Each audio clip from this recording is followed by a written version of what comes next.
Dr. Paulo Miller, você comentou na sua aula de uma medicação que era usada no passado, oral, depois voltou a ser usada tópico e agora está voltando a ser oral novamente. Mais ou menos como naquele filme Back to the Future.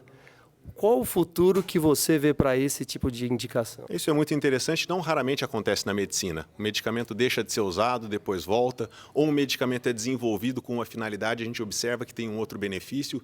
Em particular, hoje a gente conversou a respeito da alopecia androgenética feminina ou calvície feminina, popularmente conhecido, quando a mulher tem uma rarefação progressiva dos cabelos. A gente sabe que isso tem um grande impacto na qualidade de vida das mulheres e ainda é um desafio de tratamento. Nem todas as pacientes têm boa resposta com o tratamento e por isso que a gente está buscando alternativas, seja com medicamentos novos, medicamentos mais antigos, mas a gente tem que avaliar isso com muito critério, porque essas medicações têm possíveis efeitos colaterais, então essa avaliação tem que ser criteriosa, com colegas que têm experiência, dermatologista que está acostumado a tratar esse tipo de situação, mas a gente tem esperança que com essas novas opções a gente consiga melhorar a qualidade de vida dessas pacientes. Doutora Isabela Dotti, algumas doenças do couro cabeludo necessitam retirar um pequeno fragmento para fazer uma análise microscópica laboratorial.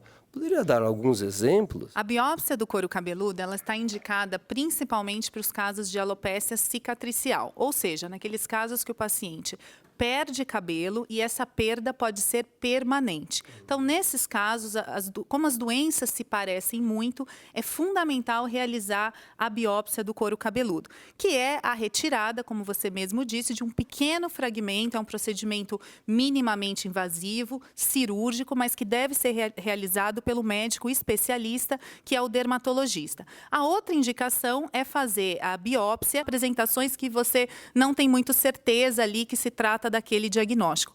E é importante dizer que o local da biópsia também é muito importante, você biopsiar exatamente aquele local que vai te trazer as informações para um diagnóstico certeiro. Então, precisa ser feita com um médico dermatologista, preferencialmente com experiência em doenças do couro cabeludo. Doutora Isabela, essas lesões que necessitam retirar esse fragmento, essa biópsia, são lesões muito graves, muito aparentes ou podem ser lesões pequenas? Podem ser graves ou lesões pequenas, depende da fase que a doença se encontra. Alguns exemplos, foliculites que não resolvem com simples uso de antibióticos, ou uma calvície, o nome alopecia androgenética, que é tão comum na nossa população, mas que tem um formato diferente, uma apresentação clínica um pouco diferente. Então, são casos que merecem uma atenção individualizada. Doutora Carolina Festini, eu gostaria de perguntar para você sobre a sua apresentação de hoje.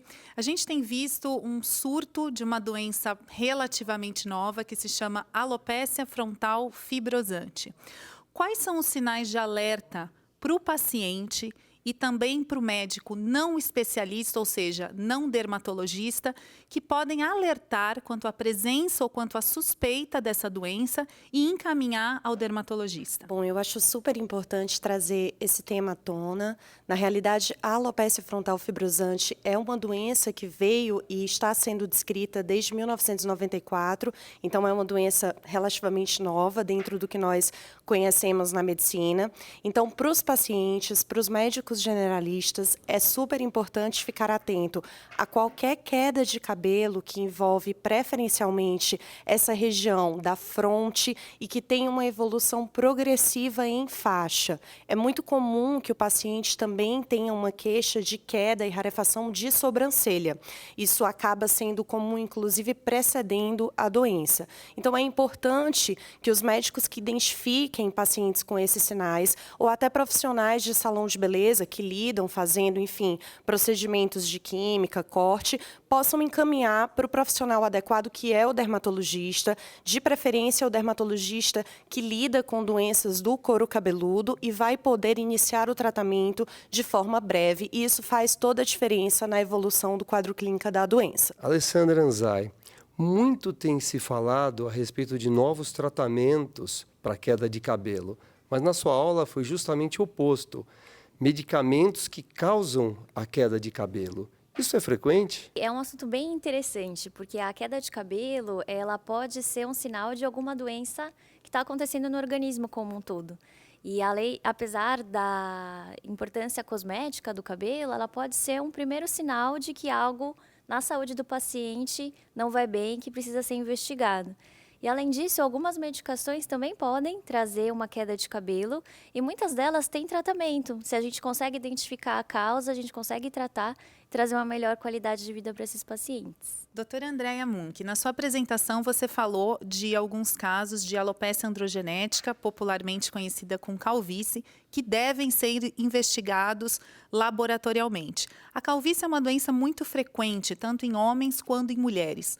Qual é um sinal de suspeita de que pode estar associada a um outro problema mais grave? Um dos sinais de que a alopecia androgenética feminina ela pode estar associada com sinais de excesso de hormônios é quando ela tem um padrão masculino. E qual é esse padrão masculino? Quando ela tem aqueles recessos aqui na região temporal. Então, esse é um padrão que a gente deve investigar se algo está acontecendo no sistema endocrinológico e ginecológico. A gente também não pode esquecer que esses sinais eles podem estar presentes não só no couro cabeludo, mas também na face, com excesso de pelos no corpo. Então, a gente também tem que investigar quando está associado essa rarefação capilar junto com esse excesso de pelos em outras regiões, como na face.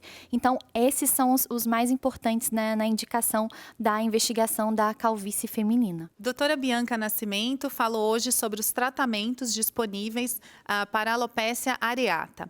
Doutora Bianca, quais são os sinais que podem ajudar o paciente e também o médico não dermatologista a identificar a alopecia areata e encaminhá-lo para o dermatologista? Então, é importante que o paciente, toda vez que observe uma área geralmente circular, ou no couro cabeludo, ou na sobrancelha, ou na barba, ou em qualquer parte do corpo, uma área circular sem cabelo, pode ser um sinal de alopecia areata. Então, é importante que ele procure o médico dermatologista o quanto antes, porque quanto mais precoce o tratamento, melhor vai ser a resposta a ele. Cília Rivite Machado, que já trata a doença de couro cabeludo há muitos anos no Hospital das Clínicas. Na sua opinião, qual é a doença de cabelo mais frequente em adulto e criança? Na criança, a causa mais comum de queda de cabelo é a micose do couro cabeludo. Normalmente é adquirida de animais ou do solo.